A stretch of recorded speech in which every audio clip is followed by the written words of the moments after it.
Okay, sa part na to, mag-voice over muna tayo kasi tinatamad na akong mag-type. And sinakyan din namin to ni Enzo, but wala kaming video kasi wala mag-video sa amin.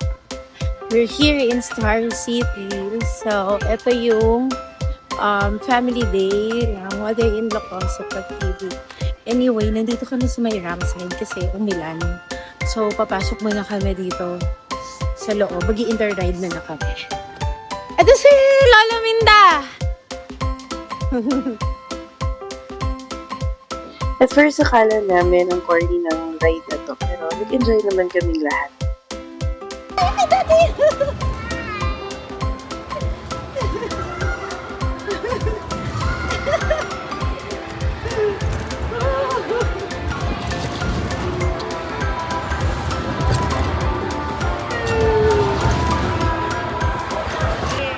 Ikaw, kuya, happy?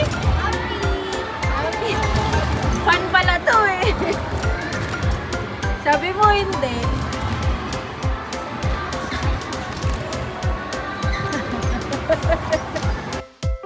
Since nandito nga kami sa indoor, so puro mga toddler rides yung mga nandito, kaya nag-solo ride na lang muna si Anya. Syempre, eto, very classic yung train ride na super na-enjoy ni Anya kahit siya lang mag-isa. Bawal si Kuya Enzo kasi malaki na raw siya. May age limit tsaka weight limit, so hindi pa pwede.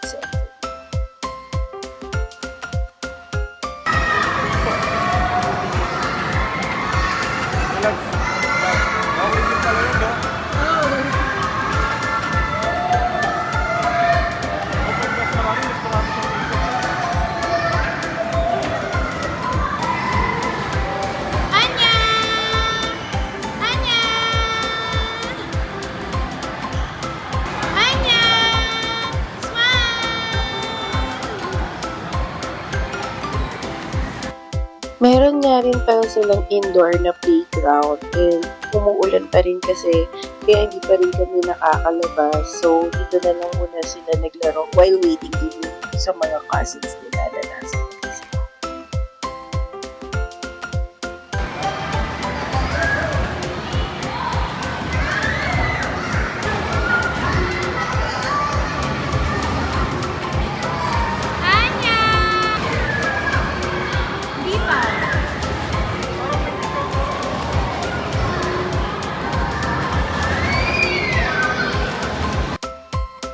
Nag-baby Ferris wheel din si Anya ng mag-isa kasi bawal siyang samahan ng adult or ng mga malaking bata. May weight limit kasi.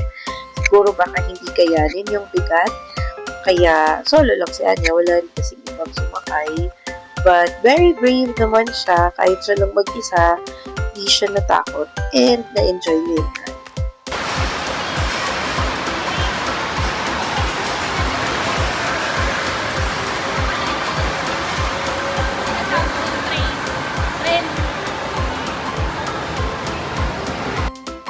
Then, sinamahan din namin sila dito sa malaking swing na to. And luckily, nagkasya naman kami lahat, including the mommies. So, great bonding. Siyempre, dapat may rides with Daddy Boyden, no? So, siya yung sumama dito sa Caterpillar ride. Pinayagan si Anya yung sumama basta may kasamang adult, which is Daddy Polka. And nag-enjoy naman sila dito. So, may bonding moment din with that.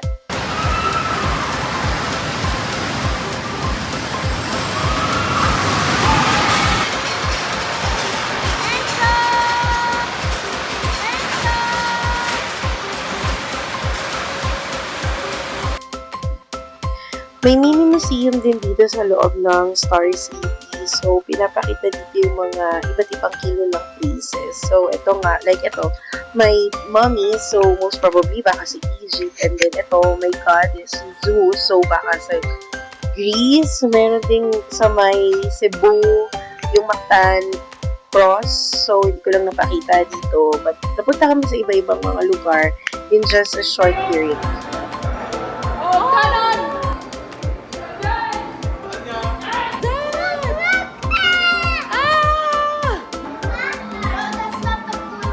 Hindi ko lang na-videohan pero meron ding area dito na parang may art wall na doon ka mag-post. So, mag-insert na lang ako ng mga clips nila doon. Ang cool ng mga pictures nila. Siyempre, hindi pa rin tapos yung magpinsan, yung dalawang lalaki na mag-ride. So, kahit itong Egyptian spinning coaster, pinatulan nila. Na sobrang hilong-hilo ko kung paano sila bibidyuhan kasi hindi ko makuha yung tamang angle kung asa na sila at kung hindi ko talaga siya nagsispin talaga siya. Pumasok din kami dito sa gabi ng Legim pero apat lang kaming mga matatapang. Charing. Pero yun, hindi na rin ako nakapag-video kasi focus ako baka may biglang magkulat or manghabol. Baka masaktan ko lang. Pero wala namang gano'n nangyari at kinaya naman ng loob ko. At syempre, hindi namin pinalampas at hindi namin masasakyan itong Ferris wheel nila. Pero syempre, nasa loob kami. So, hindi ko makikita na kami yung nasa taas na. So, may dinosaur museum din sila dito. Dito, very slight na mukha si Anya. So, may mga malalaking replica lang ng mga iba't ibang dinosaur. Nag-snow world din pala kami kaso hindi na namin na-videohan kasi bawal. So, syempre, sumunod kami. But, nag-enjoy naman yung mga kids at nagulat kami na marunong si Anya maglaro sa snow. Where are we? We're in the Dino World! Dino World with Gabby!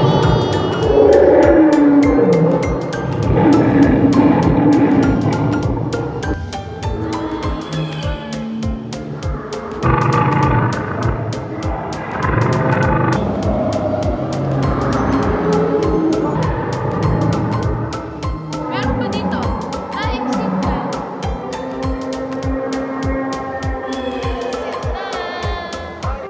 So, ito naman yung digital theater nila. So, dito, pagpasok namin, para lang siya isang malaking madilim na room. So, naka-projector, tapos pinaproject nila is mga fishes, mga malalaking fishes. So, para kaming nasa loob ng aquarium. Having fun? Driving!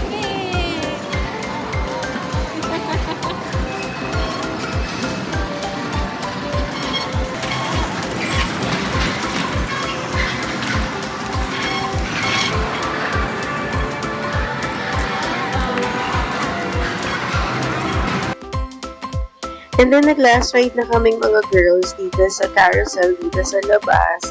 So, that's it. Super enjoy tong araw na to. Thank you, Lolo Linda, for treating us and for bringing the whole fam here. Nakapag-enjoy talaga yung mga magpipinsan. At syempre kami rin mga adults na i-assist yung mga kids. See you next time. Bye!